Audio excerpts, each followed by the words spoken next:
show you that Art Deco has stronger elements. We have a lot here. Then we get to modernism, which is really just steel and glass. Very plain, very simple, maybe boring. Just think office building, and that's going to be modernism. And then there's postmodernism. Those are still very current. Those are the big glass towers that we're seeing going all over the world. We have quite a lot of those as well. There's one massive tower looming up ahead of us. Some of you might be curious just what I'm going to call it. I'm not going to talk about it yet. There's like a reveal as we come out from under a bridge, and it's like, oh. So the other explanation, the one I prefer, is that the artist who designed her in the 20s, Jonathan Storrs, didn't think anyone was going to be up high enough to notice how that works, but they do broadcast using those antennae, a lot of radio signals, and SM Q101 broadcast famously from the top of Sears Tower. We're losing our view of the building for a little while. You'll be able to see it in between the buildings. There's actually a great shot right up the west side of the building to the ledge of 5 glass boxes at the 134 sky deck. Great way to confront Equal Heights. But I need to address the elephant in the room. Sears Tower, right? I know. It is spelled W-I-L-L-I-S, but the W is silent with a Chicago robots or people who are paid. Now, this is that view I told you about straight up the west side of the building. Very dramatic glass bottom view, 1,300 feet to the street below. This was a mail order catalog department, was the big thing for Sears in this building. Unfortunately, 2008 came around. There was a pretty nasty recession, and Amazon really taken hold. Department stores weren't doing the same kind of business. They laid off a lot of those employees. Terrible stereotype. Artists are bad at math. Unfortunately, I do prove that stereotype. The engineering, the math behind buildings is endlessly impressive to me. 3 fantastic examples of unique engineering. First, on our right, the Chicago Mercantile Exchange Center, built in the mid-2000s, Fujikawa Johnson and Associates. This was another stock trading location. In fact, the center portion is where that trading room floor was, which meant when originally built, they could not put in pillars to hold up the expanse of the roof because it would block line of sight for all that shouting and waving that they were doing. It's cubicles and stuff now. But that meant that they had to come up with another way to support the roof. The engineers planned to build the towers first leaning out a few feet. So when they put in the center section, it pulled on the towers, straightening them. And the tension created is what supports the roof in the center. Math with letters in it, you guys, right? Weird, complicated stuff. Another great bit of engineering, though, ahead on the left this time, the gray striped building. That is the Boeing building, built in the early 90s.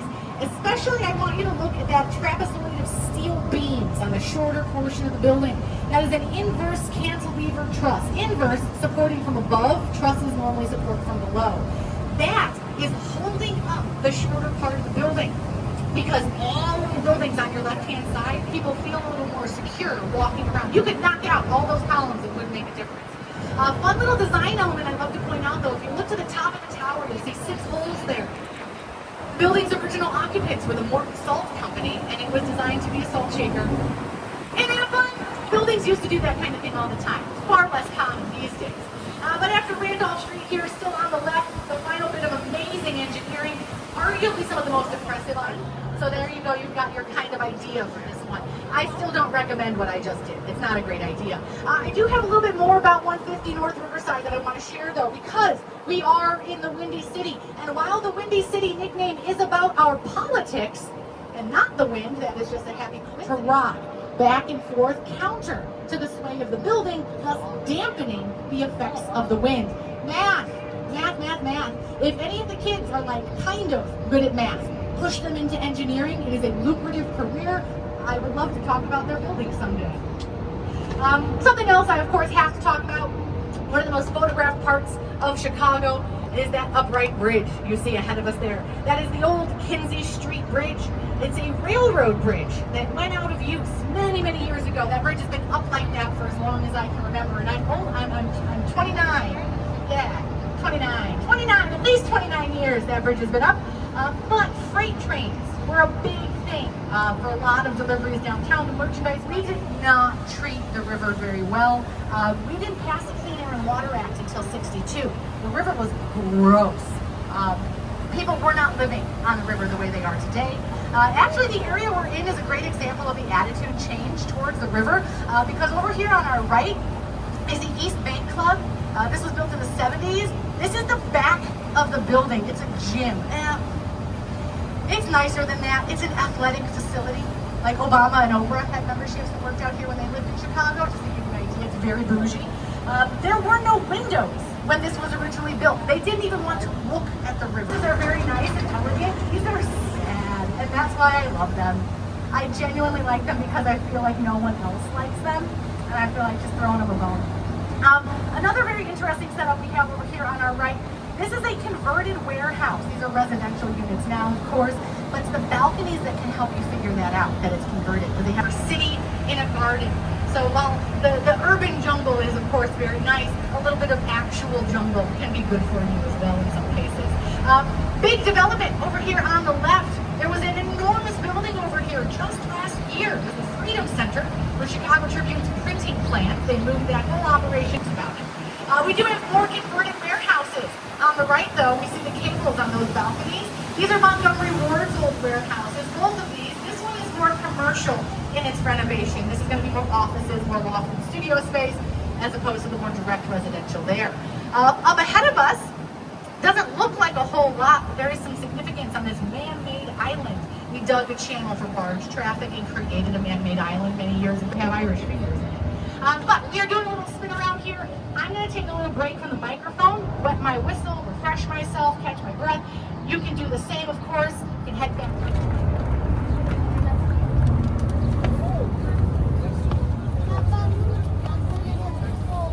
What?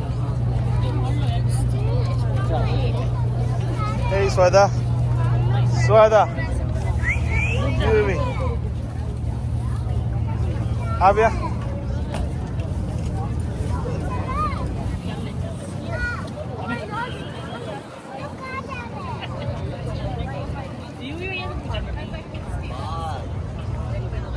Responsible. Allegedly, they weren't even on that bus when it happened. That's why he was able to do it. Nobody would notice, he thought. The bus driver lost his job, lost his license, thousands and thousands of dollars in fines. He served community service. And to their credit, the Dave Matthews Band came back to Chicago the following year and had a free private concert for all of their victims. Free hacky sacks and bucket hats, I think, as well, were distributed. So you can still listen to Crash and I Did It and not feel guilty. Actually, the Dave Matthews Band donates money to the Chicago River Foundation on a pretty regular basis to help with the continued expansion and development of the Chicago River. So, like, good on Dave Matthews. He seems like a cool guy. But as we come to yes, that of course is another gorgeous Art Deco building. That is the Merchandise Mart, an Art Deco behemoth. And I don't use the word behemoth lightly. Merchandise Mart was finished in 1931. It was commissioned by Marshall Field, not Macy. It's a hard time to be a Sox fan. Go Irish. They also have their own train station for the L. It's a very big business downtown. CTA ruins my day when I'm out on fixtures, like a whole kitchen setup. There is a light show that is projected on the side of the building every night during the summer. It's called Art on the Mart. So if you come down to the Riverwalk after dark, I think around 9 or so is when it starts, and you can actually submit. So if you're a digital artist, you can submit through their website to be adjudicated and potentially projected on the side of the building. It's very, very cool. I also recommend you come down to the Riverwalk just to enjoy the Riverwalk. The second tourist destination in Chicago after Glenmore Park to the Bean. The Riverwalk has actually had an expansion, what we're seeing right now. Because the Riverwalk used to go from the late hours and please don't find the building I got considered it. But from gold to silver, still on the right-hand side, you see blue and silver striped the Royal Sonesta. This is a hotel built in the 70s. Architecture of the bridge. This was once the mouth of the Chicago River. The lakefront was swampy, marshy, all the way. That's why it's Michigan Avenue. That's where Lake Michigan came to. After the fire in 1871, we pushed the debris out into the sophisticated city that we were presenting to the world. At the time, we had just had the fire and the fair in 1893. This was the first one that we kind of fronted, if you will, with the style of architecture that wasn't very common here yet. A little more European influence though. On the left there's still the neo-Gothic ornamentation on Tribune Tower, 1925, towers and hoods. Walk around the outside of Tribune Tower. Back in the 20s, Colonel McCormick was running the Tabor, and he had a policy for his reporters that was basically write a piece, bring a piece. So if I was going to Cairo back then to write a story or a paper, in order to get published, I was supposed to.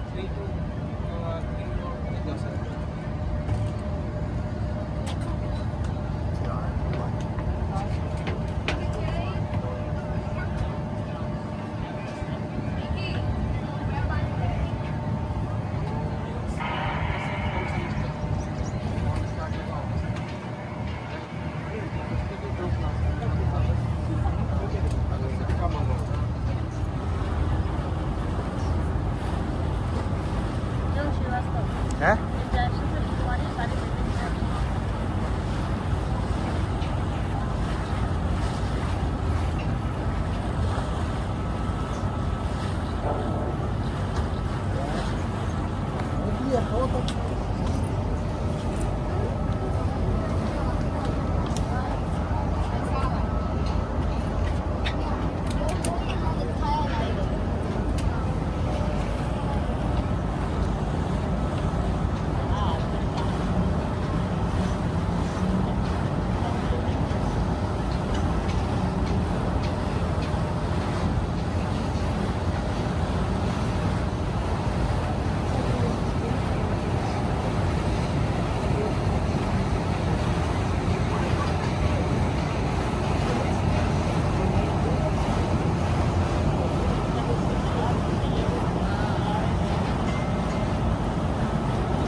Architect, girl power, hashtag feminism.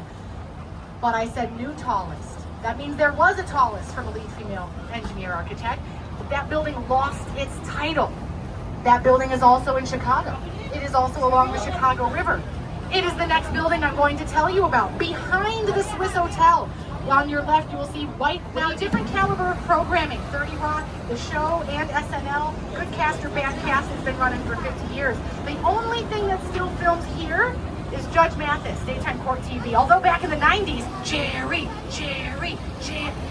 So more of you than I expected know that reference. Don't Google it. No, don't worry.